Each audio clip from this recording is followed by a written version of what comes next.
In the heart of the West Norfolk countryside lies a forgotten town. Once a large complex, bustling with military activity, the place now has an eerie atmosphere. Buildings now stand open to the elements, decaying and crumbling along with many roadways crisscrossing the site. Now left with just a small reminder of its important role as a bomber air base during the Second World War, this is RAF Sculthorpe. RAF Sculthorpe was first opened as a satellite airfield of nearby RAF West Raynham. Construction commenced in 1942 and the site was built to heavy bomber specifications with concrete runways and an accommodation site.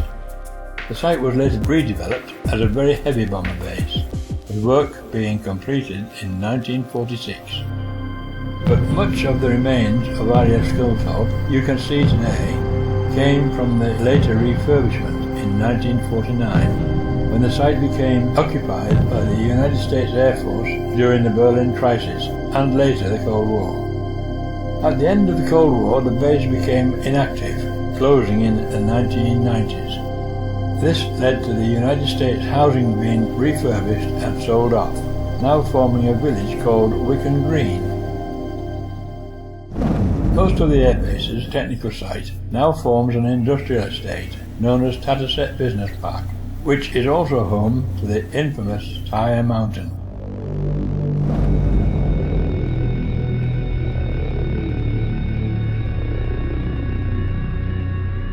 However, the airstrip still remains in military hands, with military training exercises still performed there.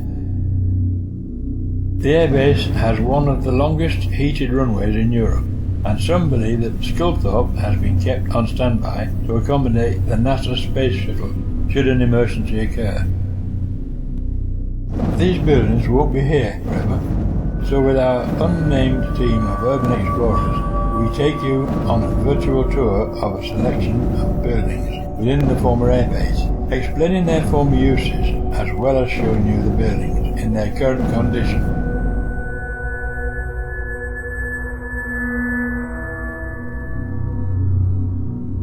The team begin north of the airbase's Accommodation and Domestic site at a small garage located on Flag Street.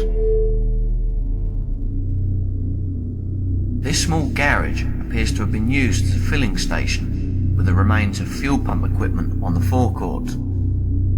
There is also an external toilet block. Inside, little evidence remains as to what actually went on here during the building's active life. The reception room leads to two back rooms. There is also a door leading into the double garage on the side of the building.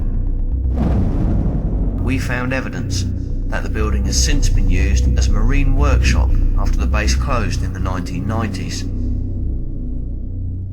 Next, the team ventured south and gained access to the former exchange and commissary complex. These buildings would have housed all the supplies for the military personnel based here. The commissary was simply a supermarket, and the exchange was more like a department store. Upon entering the building through the double doors and heading into the commissary, we noticed bundles of straw placed around the floor in the large warehouse-style rooms. We found out that recently the buildings are said to have been used to stable horses.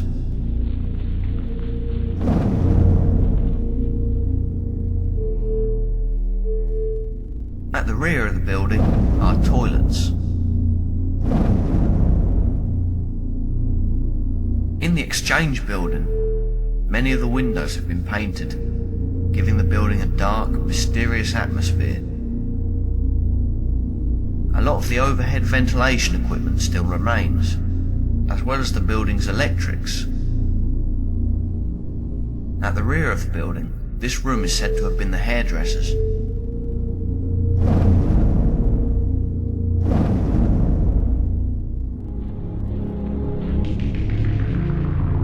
After visiting the exchange and commissary complex, the team made their way up Bachelor Drive towards the accommodation site, passing the old bowling centre, which now stands roofless and open to the elements. Also not far from here was the standby set building, which has later been used as an industrial unit for a 4x4 repair garage. The accommodation site consists of several Z-shaped prefabricated barrack blocks with 2 floors, and a 3-story barrack block known as Truman Hall. In the centre of this once bustling settlement stands the NCO Club complex, with its recreation centre and children's hospital. Today, these buildings stand in various states of decay, all open to the elements and have suffered from vandalism, with hardly a single sheet of glass left intact.